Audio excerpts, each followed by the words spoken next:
உங்கள் தந்திவன் தொலைக்காட்சியில் பிரம்மாண்டமான காட்சி அமைப்புகளுடன் சாணக்கிய தந்திரம் தினமும் இரவு 8 மணிக்கு. ஒய்எஸ்ஆர் காங்கிரஸ் கட்சியை சேர்ந்த திரு முருகேசன் அவர்கள் இணைந்திருக்கார். திரு முருகேசன், இந்த விவகாரத்தில் ஒய்எஸ்ஆர் மேலே தான் இந்த குற்றச்சாட்டு முன்வைக்கப்படுகிறது. காங்கிரஸ் கட்சி சிபிஐ விசாரணை கேட்குது, மத்திய அரசு சிபிஐ விசாரணைக்கு தயாராக இருக்கிறது. இப்போ இந்த அறிக்கையிலே சந்தேகத்தை கலப்புறாங்க. உங்கள் பார்வை என்ன? முதலமைச்சர் அந்த மாண்புமிகு சந்திரபாபு நாயுடு அவர்கள் சட்டத்தை திசை திருப்பும் வகைகள், அதாவது ஒருவேளை ஒரு முதலமைச்சராக இருக்கும் போது நீ 3 முறை முதலமைச்சராக இருந்து 4வது முறை முதலமைச்சராக இருக்கிறீங்க, ஒரு முறை உங்களுக்கு அந்த மாதிரி சந்தேகம் அங்காலும் இந்த மாதிரி தப்பான இதுகள் நடக்குதுன்னு சொன்னா அதை பத்தி கேள்வி கேட்டிருக்கலாம். அதெல்லாம் கிடையாது. இப்ப நீங்க 3 மாசம் 100 நாள் உங்களுடைய ஆட்சி அதிகாரத்துக்கு வந்து எந்த சட்டம் நீங்க எந்த இதை வச்சு நீங்க முதலமைச்சர் ஆனீங்களோ, எதுக்காக நீங்க மக்கள் மத்தியில் வந்தீங்களோ அதுக்கு தேவைப்பட்ட நியாயங்களை நீங்க செய்யல. பொதுமக்கள் கேள்வி கேட்கிற அளவுக்கு இப்போ காங்கிரஸ் பார்ட்டி மாற்றம் இல்லை. பொதுமக்கள் பொதுவா ஓட்டு போட்ட மக்கள் எல்லாரும் கேள்வி கேட்கும் போது மக்களை திசைக்கும் நோக்கத்தில் சந்திரபாபு நாயுடு அவர்கள் இவ்வளவு ஒரு சீனியர் இப்படி இந்த இது திருப்புறார் என்று யாருமே எதிர்பார்க்கல. அவர் 100 கோடி மக்கள் இருக்கிற திருப்பதி பாலாஜி அது 100 வருஷத்துக்கும் மேற்பட்டு அதுக்கு லட்டு தயாரிப்போ இல்ல அந்த கோயிலுக்கு ஒரு முக்கியத்துவம் வைக்கும் போது அதுல ஒரு இந்துக்களே ஒரு மனம் பாதிக்கப்பட்ட மாதிரியோ, இந்த 5 வருஷத்துல இந்த மாதிரி கல்வி நடந்து போச்சு, இதுல சரியான அநியாயம் நடந்து போச்சுன்னும் போது வாங்கினவங்க சாப்பிட்டவங்க எல்லாரும் மனதும் பாதப்படுற மாதிரியும் இந்துக்கள் மனசு பாதப்படுற மாதிரி இந்த இதை சொல்றதுக்கு அவரே வந்து பொதுமக்களுக்கு அது ஒருவேளை அவரு மன்னிப்பு கேட்கிறாரா இல்ல அதுக்கு நியாயம் சொல்றாரான்னு கூட சொல்லட்டும். அது சந்திரபாபு நாயுடுக்கு விட்டு விடலாம். இன்னொன்னு வந்து பாத்தீங்கன்னு சொன்னா ஒரு 1000கணக்கான நெய் ஒரு நாளைக்கு தேவஸ்தானத்துக்கு திருப்பதி தேவஸ்தானத்துக்கு தேவைப்படும் போது இவ்வளவு வந்து கொழுப்பு எடுத்து அதை வந்து மிக்ஸ் பண்றதுக்கு எந்த அதிகாரம், எந்த கம்பெனி, எந்த நிர்வாகம் முன்னுக்கு வராங்க? இதுல ஒண்ணு பார்க்க போனா தமிழக மக்கள் எல்லாருமே இதை கேட்கறது எல்லாருக்குமே நம்ம சொல்றது ஒண்ணு என்னன்னா, சந்திரபாபு நாயுடு பிசினஸ் ரீதியாவும் அரசியல் ரீதியாவும் ஒய்எஸ்ஆர் காங்கிரஸ் பார்ட்டி ஜெகன்மோகன் ரெட்டியை கெட்ட பெயருக்கு உள்ளாக்கணும். இன்னொன்னு வந்து அவங்களுடைய நிர்வாகம் ஹேரிட்டேஜ் என்றது வெளிநாட்டுல உள்நாட்டுல எல்லா இடத்துலயுமே பெரிய நிறுவனம். அது அந்த ஹேரிட்டேஜில் இருக்கிற நெய்யவோ அந்த பாலவோ திருப்பதி தேவஸ்தானம் வாங்க கிடையாது.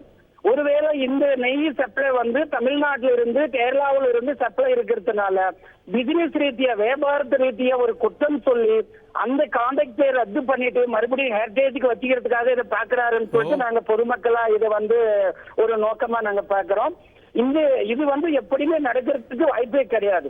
இன்னொன்னு சிபிஐ வந்து எந்த அதிகாரத்துல யாரு இருந்தாலும் சிபிஐ என்று பொதுவா ஒரு கவர்மெண்ட் அதிகாரிகள் அவங்க வந்து சோதனை பண்ணிட்டோம். ஒருவேளை இதுக்கு முன்ன நடந்து எப்ப என்ன நடந்ததுன்னு சொன்னா அது வந்து ஜெகன்மோகன் ரெட்டியோ ஒய்எஸ்ஆர் காங்கிரஸ் பார்ட்டியோ கட்டுப்பட்டு இருக்குது. இது மற்றவங்க கேட்கிற கேள்விகளுக்கு இல்ல. நேற்று சீமான் கூட அதுக்கு கரெக்டான பதிலே சொல்லியிருந்தாரு. ஒருவேளை அது கூட நாங்க வாழ்த்துக்கள் தெரிவிக்கிறோம்.